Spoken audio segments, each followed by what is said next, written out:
नमस्कार दोस्तों, स्वागत है आप सभी का हमारे सुपर फास्ट समाचार में। आगे की जानकारी जानने से पहले चैनल को सब्सक्राइब और वीडियो को लाइक करें एवं बेल आइकन की घंटी जरूर दबा लें ताकि देश दुनिया की खबर सबसे पहले आप तक पहुंचे। चलिए जानते हैं आज की ताजा खबर।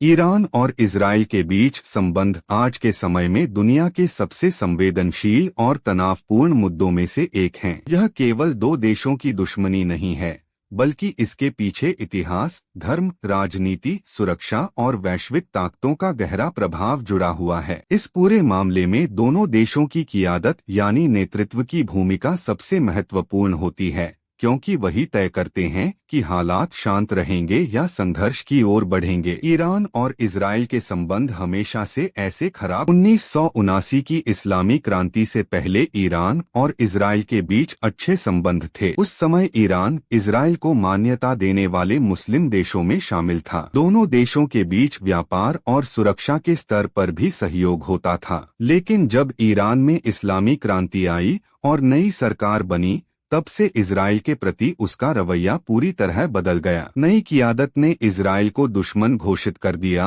और फिलिस्तीन के समर्थन को अपनी नीति का मुख्य हिस्सा बना लिया। ईरान की क़ियादत का मानना है कि इजराइल ने फिलिस्तीनी लोगों के अधिकारों को छीन लिया है और वह एक गैरकानूनी राज्य है। इसलिए ईरान हमेशा फिलिस्तीन का समर्थन करता है और उन संगठनों की मदद करता है जो इजराइल के खिलाफ संघर्ष कर रहे हैं। ईरान की विदेश नीति में यह मुद्दा बहुत अहम है और उसकी क़ियादत इसे धार्मिक और नैतिक जिम्मेदारी के रूप में देखती है। दूसरी ओर इजराइल की क़ियादत ईरान को अपने अस्तित्व के लिए सबसे बड़ा खतरा मानती है। इजराइल का कहना है कि ईरान की नीतियां और उसके बयान सीधे तौर पर इजराइल को खत्म करने की बात करते हैं, इसलिए वह अपनी सुरक्षा को लेकर बेहद सतर्क रहता है। इजराइल की सरकार ने कई बार यह साफ किया है कि वह ईरान को परमाणु हथियार हासिल नहीं करने देगा, चाहे इसके लिए उसे कड़े कदम ही क्यों न उठाने पड़े। ईरान का परमाणु कार्यक्रम दोनों देशों के बीच तनाव की सबसे बड़ी वजहों में से एक है। ईरान का कहना है कि उसका परमाणु कार्यक्रम केवल ऊर्जा और वैज्ञानिक विकास के लिए है, लेकिन इजराइल और कई पश्चिमी देशों को शक है कि ईरान परमाणु हथियार बनाने की कोशिश कर रहा है। इस मुद्दे पर कई बार अंतर्राष्ट्रीय स्तर पर बातचीत और समझौते भी हुए हैं, लेकिन अब तक पूरी तरह समाधान नहीं निकल पाया है। दोनों देशों के बीच सीधा युद्ध बहुत कम देख।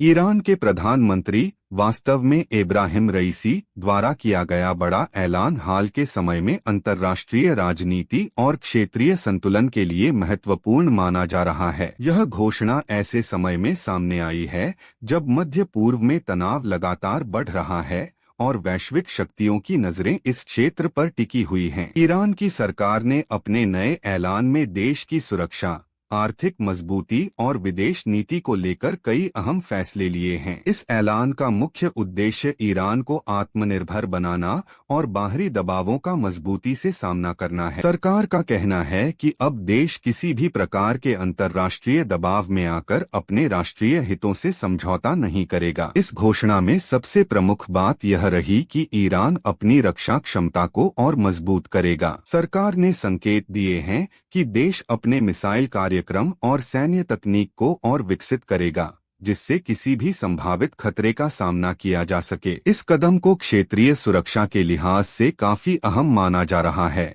क्योंकि इससे पड़ोसी देशों और विशेष रूप से इजराइल के साथ तनाव और बढ़ सकता है। आर्थिक मोर्चे पर भी ईरान ने कई बड़े कदम उठाने की बात कही है। प्रधानमंत्री ने कहा कि देश की अर्थव्यवस्था को मजबूत बनाने के लिए तेल और गैस उत्पादन में वृद्धि की जाएगी। इसके साथ ही घरेलू उद्योगों को बढ़ावा देने के लिए नई नीतियां लागू की जाएंगी। सरकार का फोकस इस बात पर है कि देश विदेशी निर्भरता कम करे और अपने संसाधनों का अधिकतम उपयोग करे। ईरान लंबे समय से यूनाइटेड नेशंस और पश्चिमी देशों के प्रतिबंधों का सामना कर रहा है। इन प्रतिबंधों का असर देश की अर्थव्यवस्था पर साफ दिखाई देता है, लेकिन सरकार का कहना है कि अब वह इन प्रतिबंधों के बावजूद अपने विकास की रफ्तार को धीमा नहीं होने देगी। विदेश नीति के तहत ईरान ने यह भी संकेत दिया है कि वह अपने मित्र देशों के साथ संबंध और मजबूत करेगा। खासकर रशिया और चाइना के साथ सहयोग बढ़ाने पर जोर दिया जा रहा है। इससे ईरान को अंतर्राष्ट्रीय मंच पर समर्थन मिलने की उम्मीद है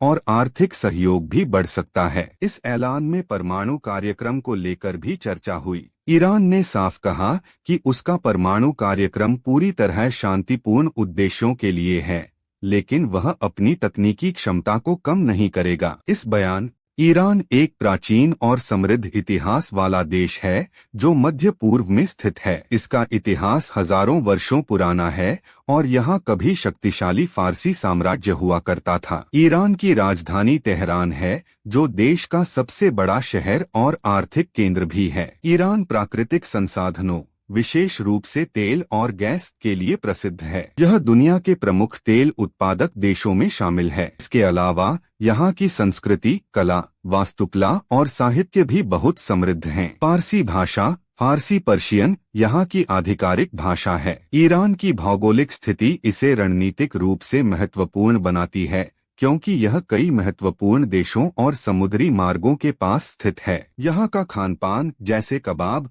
चावल के व्यंजन और पारंपरिक मिठाइयाँ विश्व भर में पसंद किए जाते हैं। आधुनिक समय में ईरान अंतर्राष्ट्रीय राजनीति में भी एक महत्वपूर्ण, हालांकि इसे कई आर्थिक और राजनीतिक चुनौतियों का सामना भी करना पड़ता है। धन्यवाद दोस्तों, आप तक यह जानकारी पहुंचाने के लिए हम लगातार। अगर आपको यह जानकारी पसंद आई हो तो वीडियो को लाइक करें, चैनल को सब्सक्राइब करें और बेल आइकन जरूर दबाएं ताकि हमारी हर नई अपडेट आप तक सबसे पहले पहुंच सके। अपना प्यार और समर्थन ऐसे ही बनाए रखें। मिलते हैं अगली वीडियो में एक नई और महत्वपूर्ण जानकारी के साथ।